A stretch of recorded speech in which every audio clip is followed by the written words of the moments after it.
Hello বন্ধুরা, সবাই কেমন আছেন? আশা করি ভালো আছেন এবং সুস্থ আছেন।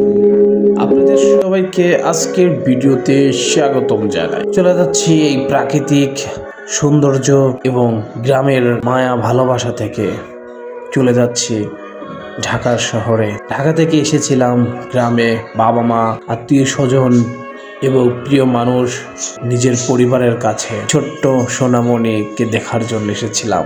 দেখাশোনা শেষ করেই চলে যাচ্ছি আবার সেই কর্মস্থানে। যেতে মন চায় না, তারপরেও যেতে হচ্ছে, শুধু কর্মস্থান বলেই। পরিবারকে নিয়ে ভালো থাকার জন্যই আবারও যেতে হচ্ছে সেই কর্মস্থানে। দূর, অনেক দূর, বহুদূর, গ্রাম থেকে অনেকটা দূর। যেখানে থাকি সেখানে আত্মীয় স্বজন এবং নিজের কাছের লোকজন কাউকেই পাই না। সেই দূরে যাচ্ছে শুধু কর্মস্থানের জন্য। ছোট্ট সোনামণি আমার মেয়েকে রেখে চলে যেতে হচ্ছে। কষ্ট হচ্ছে মেয়েটাকে রেখে যেতে। ছোট্ট সোনামণি কি সুন্দর খেলাধুলা করলো, তাকে রেখে চলে যেতে হচ্ছে। সেই এসেছিলাম তাকে নিয়ে যাওয়ার জন্য, একসাথে যাব, কিন্তু তা হলো না, তাই রেখে গেলাম। মিশে গেলাম গ্রামের প্রাকৃতিক সৌন্দর্যর সাথে। তাই কিছু ভিডিও করলাম, যা আপনাদের দেখানোর জন্য, স্মৃতিগুলো দেখানোর জন্য, এবং স্মৃতি হয়ে থাকবে ভিডিওটা। এখন আমি আছি আমিনপুরের রোডে, যাচ্ছি কাজিরহাট হয়ে মানিকগঞ্জ হয়েই কিন্তু ঢাকার উদ্দেশ্যে রওনা দেব বাইক নিয়ে। তাই আমি বের হয়েছি দুপুরের দিক, যে যাতে ফেরিটা পাই ঠিক মতন, আর ভিডিওটা করে যাচ্ছি আপনাদের দেখানোর জন্য। তো সবাই সাথে থাকবেন, ভালো থাকবেন। আমরা একটু মিউজিকের মাধ্যমে আমাদের এই পথ চলাটা শেষ করব এবং আপনাদেরকে দেখাবো কোথা থেকে টিকিট কাটতে হয়। সব কিছুই আজকে থাকবে এই ভিডিওর মাধ্যমে।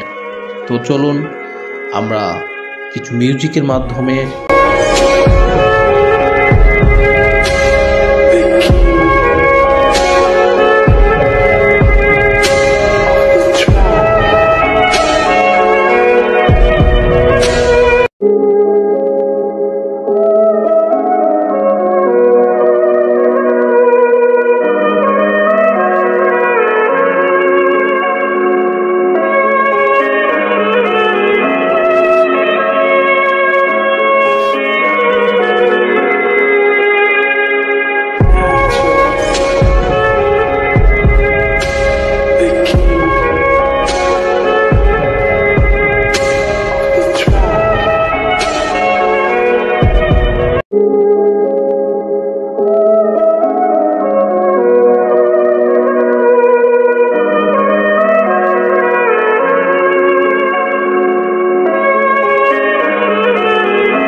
রাস্তায় আছি, তো আমরা কিন্তু চলে এসেছি এবং এই যে দেখা যাচ্ছে ট্রাকগুলো, এই ট্রাকগুলো কিন্তু নদী পার হওয়ার জন্য কিন্তু দাঁড়িয়ে আছে সিরিয়ালের। যত ট্রাক থাকবে, যত গাড়ি থাকবে, তত ফেরি দ্রুত ছাড়বে এবং ফেরি দ্রুত যাওয়া আসা করবে। যখন এই গাড়িগুলো থাকে না তখন আর তারা যাইতে চায় না, গাড়ির উদ্দেশ্যেই তাদের যাওয়া হয়। আর এই যে এখানে ওজন কিন্তু মাপছে, এটা ওজনের যে পাল্লা, ঠিক আছে, এটা ওজন মিটার, ওজন মাপছে গাড়িগুলোর কতটুকু ওয়েট আছে, কতটুকু মাল ওঠাইছে এবং লোড নিয়েছে, ওজনটা মেপেই কিন্তু তাদেরকে ছেড়ে দেওয়া হচ্ছে। তারপরে তারা টিকিট কেটে টোকেন নিয়ে তারা কিন্তু চলে যাচ্ছে। আমি এখন যে কাউন্টারে চলে আসছি, এখন কাউন্টার থেকে কীভাবে টিকিট নেই দেখুন।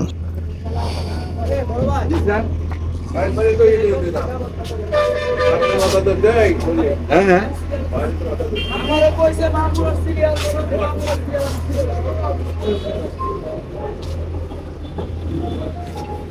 ভাই ঘাটে কি ফেরি আছে নাকি?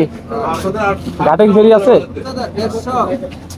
150 দেবো, আছে নাকি? দেরি হবে ভাই?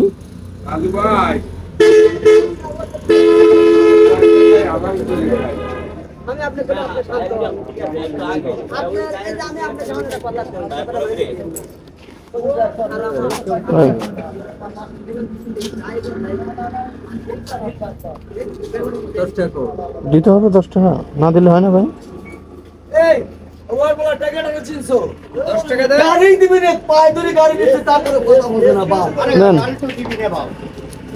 বড় স্যার, সবার চেয়ে বড় এটাই হবে না ভাই?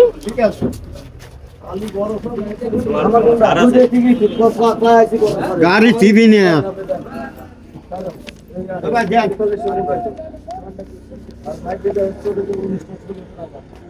যাত্রীর কফি, চলো দেখি কি অবস্থা, গাড়ি কত দূর আছে, ফ্রিতে কত লাগবে বা আছে।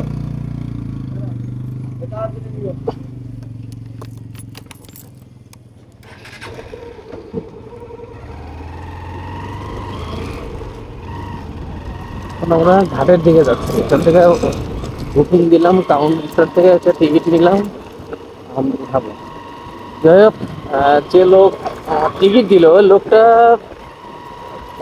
কেমন যেন আচরণ করলো। হ্যাঁ, জিজ্ঞেস করলাম যে ভাইয়া হচ্ছে লোক ফেরি কি ঘাটে আসে নাকি, আসতে দেরি হবে? না, কোনো কিছুই বলবো না, 150 টাকা দেন। হ্যাঁ, মনে হয় আমি টিকিট টাকা ছাড়া এরকম। যাই হোক, 10 টাকা কম দিলাম, 40 টাকা দিলাম, 140 দিলাম। 10 টাকার জন্য অস্থির হয়ে গেছিল। 10 টাকা দেন, মানে 10 টাকাও ছাড় দিল না, এমন।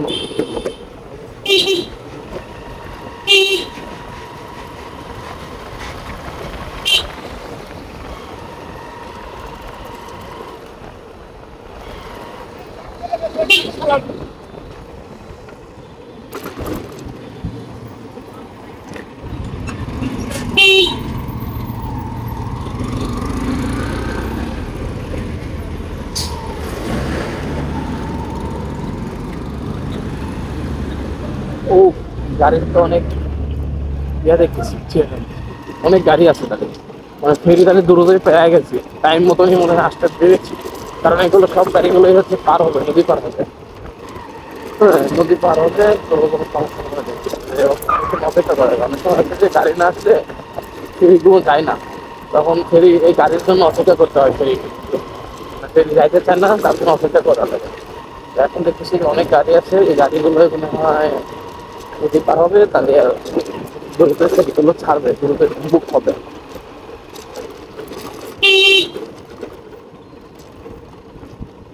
ও মা, ফেরি তো এখনো আসেই নি, ফেরি এখনো আসেই নি। হ্যাঁ, কিন্তু ফেরি আসলেই ধরো এই গাড়িগুলো ভরে যাবে, ভরে যাবে।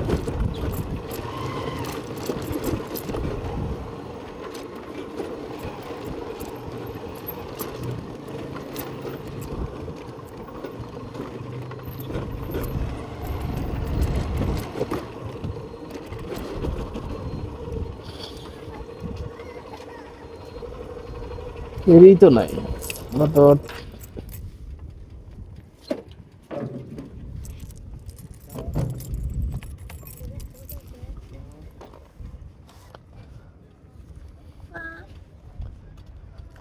যাক, এখন আমাদের হচ্ছে ফেরির জন্য অপেক্ষা করতে হবে। ফেরি নাই ঘাটে, আমরা একটু অপেক্ষা করি, দেখা যায় কতক্ষণ লাগে। যে একটা ফেরি আছে, ওই ফেরিটা আসবে, ওইটাই হচ্ছে যাবে, ওইটাই হচ্ছে এসে লোক নামা দিবে, নামা দেওয়ার পরে আবার লোড করবে।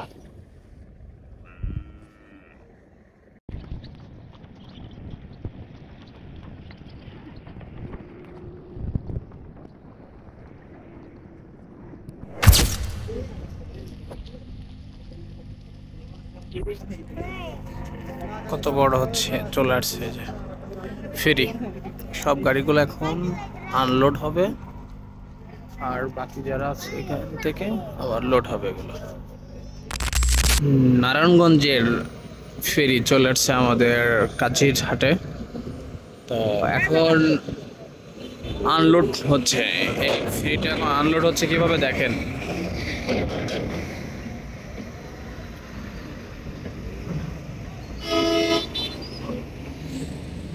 ভিতরে যে গাড়িগুলো আছে সব গাড়িগুলো এখন বের হয়ে যাবে।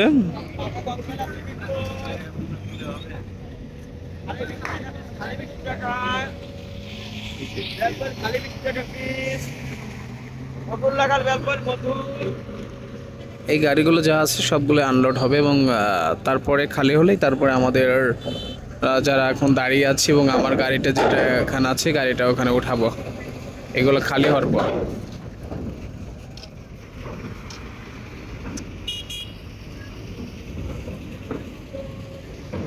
ফেরিটা হচ্ছে পুরাতন, বয়স হয়ে গেছে অনেকদিন।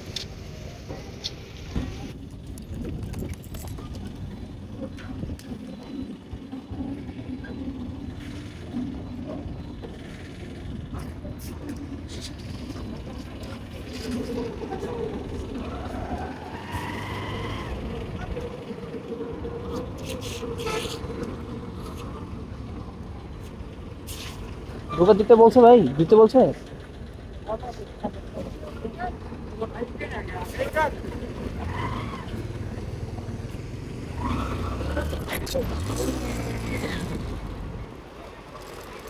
গাড়িটা স্লিপ করছে।